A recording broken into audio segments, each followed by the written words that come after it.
A flaw in Apple's operating system could be putting your information at risk to hackers.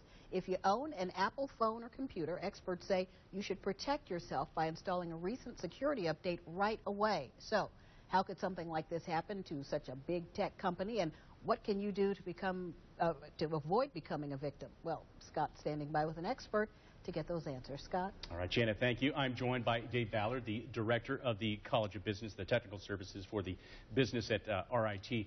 Thanks for joining us, first of all. Now, how does a problem like this occur in these Apple products?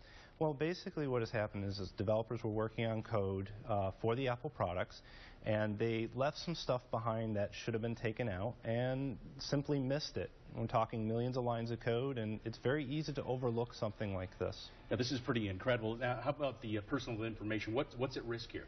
Well, pretty much because of the way it works, anything that you use that requires a username and password online, for example, bank accounts, credit cards, your social medias, depending on how you access them, it is possible for a hacker to intercept your username and password while this vulnerability could have been taken advantage of. Now, this is pretty scary, so what can we do to protect that personal information? The easiest things to do are to install the patches immediately that Apple has provided, and also monitor your accounts very closely for weird activity, anything that's inappropriate, and notify those account holders as soon as possible. In addition, if you feel as though you might have been vulnerable, it's a good idea to change your password on a regular basis so that if it was intercepted, that password is no longer valid. Yeah, some good information. One real quick, how does this happen? I mean, how does somebody become vulnerable? Is there anything they do? Well, there's a number of things that can happen to cause it. In this particular case, it was just faulty software that was released inadvertently by Apple.